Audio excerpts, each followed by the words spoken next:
you got homework. You got homework? Get busy. You're supposed to look at this thing, I guess.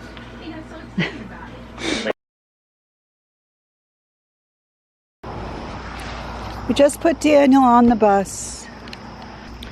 And I am waking up today on Wednesday, September 7th. Can you believe this? Daniel has a PPT at 9:30. So what time is it now? It's like 8. So I gotta go get ready.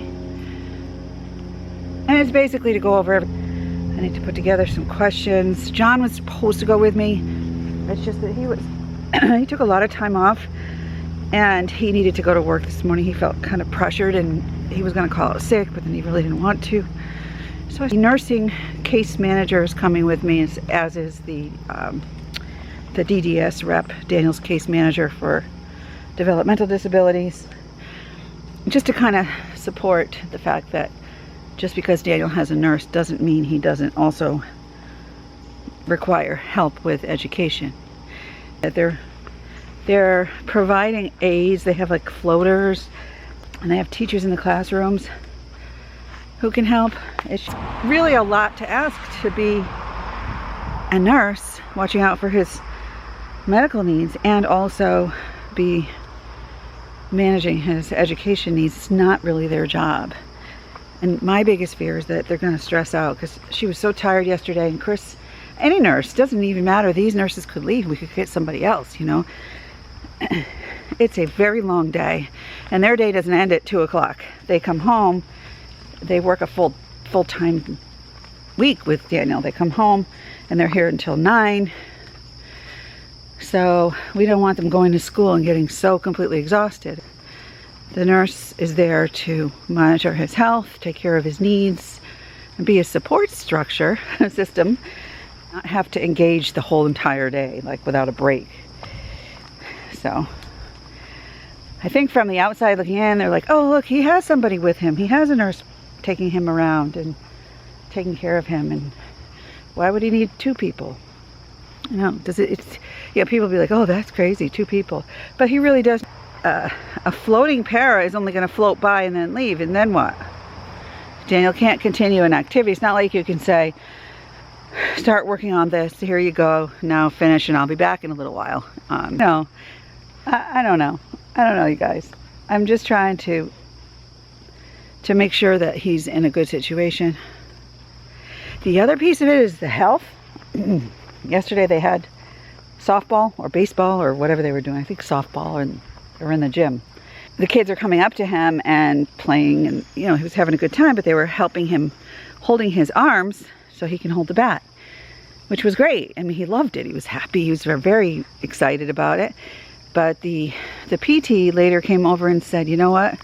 I'm really concerned about the kids touching his arms, because you know how he has all those sores on his arms?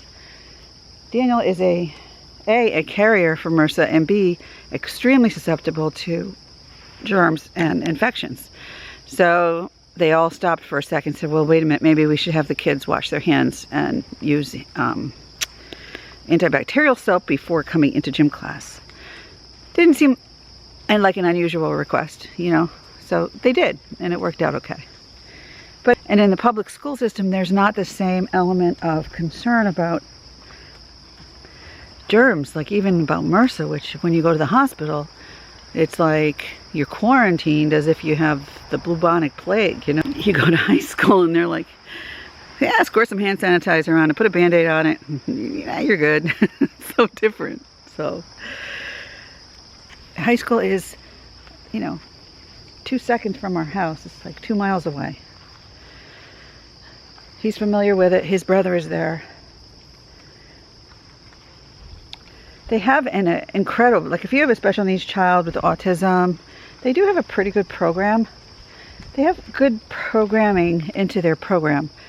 I think the support system, it could have some improvements. Very intimidating, the whole process. But I want him to have a happy day, to get what he needs.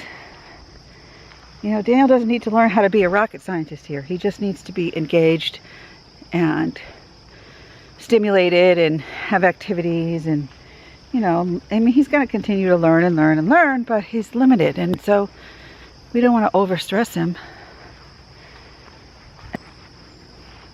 The problem is you know what you really know what's best for your child, right? So you try to tell them that, and they're like, oh, no, we're going to do this. This is what's best for your child, because this is what we do here. It's like, no, you don't understand. This is what I want for my child.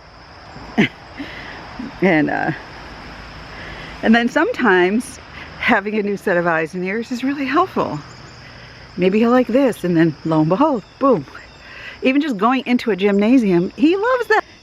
So that's kind of how it is here in Hasselberger land, and I've kind of had a rough start to September, you know, with Sarah leaving, and then, you know, my vlogs just kind of slowed down. I got to catch up again because I really enjoy doing it.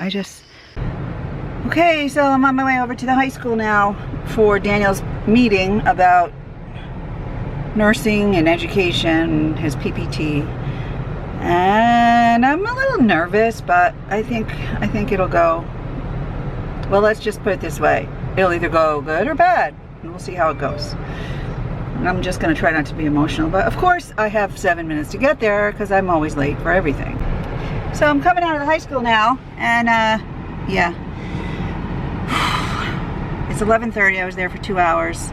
We had Daniel's meeting, and basically just reaffirmed what the role of the nurse is versus the role of the educators. And at this point we're going to see how it goes, because they tell me they have paras and teachers, and I just went into one classroom and there were a lot of people there assisting and helping out, but we made it clear that we may be asking for a one-on-one for Daniel. Actually, I was pretty surprised at how many people there actually were in the classroom. So anyway, I don't know. I think since it was only his second day, and as long as the nurses are not expected to do educational work, which doesn't mean they can't, they certainly can if they want to, it's just we have to make it clear that it's not their job to be the ones teaching Daniel. And it seemed pretty clear. I don't know. It's a great school. He was in theater class, a special ed theater class. It was actually pretty nice, I have to say. Alright, I gotta go home and eat some lunch, and then I'm supposed to go to work. I just gotta get out of here. It's just a lot. It's a lot to process. A lot of information, so I'm not gonna get into all of it. I hate dealing with systems and structures and schools and processes and programs, when really my bottom line is I want to keep him healthy and keep things fair and have him be stimulated. So we'll see how it goes. So I stopped home for a little lunch, took Henry for a walk. Now I'm going to head over to the office and work late. Thomas has band practice right after school until like 5:30, so I'll put in some time. I'm all over the place today, but it's kind of nice out. It's like warm and very windy. Look at the sky. Isn't that pretty? Okay, so we'll see what happens. Just gonna give Daniel a little time and see how school goes. See, today is Wednesday. We'll give it a couple more days, maybe next week, and then we'll see how I feel.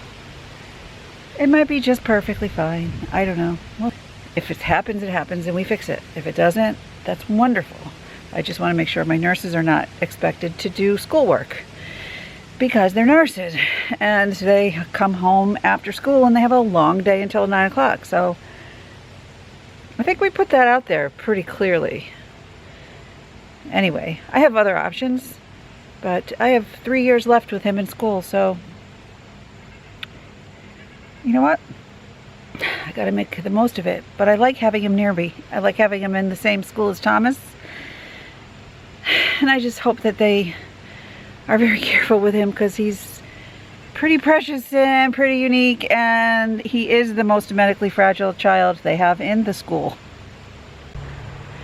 Anyway, we'll see what happens. Their words, not mine. Advocating, people. Advocating is key. Advocating for your child, being there, being present, understanding their environment, but also taking an open mind to both sides of the coin. No one's trying to screw anyone or not take care of anyone. It's just there are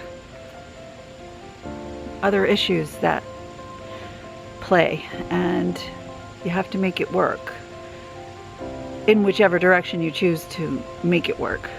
Some people outplace their kids into private programs. Some people choose to homeschool.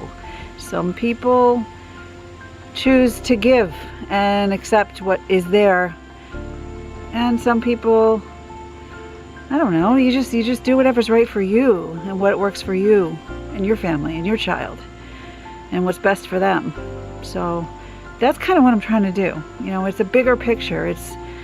It's being in town, close to home and his family. He's 18 now. I mean, it's nice to have him in the same school where Thomas is.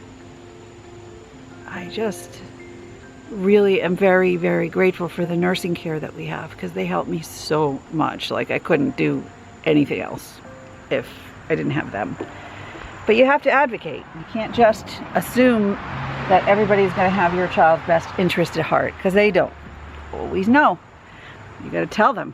You got to tell them what to do sometimes. And sometimes they respond well, and sometimes it doesn't work out so great. Anyway, I did okay. I'm just tired now, and I gotta go to work and I have a headache. So I'm gonna pop a couple Advil and get some coffee. Yeah, coffee. I had a good lunch and drink a lot of water. One of these days, I'll get on track with this whole nutrition thing I'm supposed to do for my fibro. Like, who has time to do all this? I gotta plan and exercise, and I just,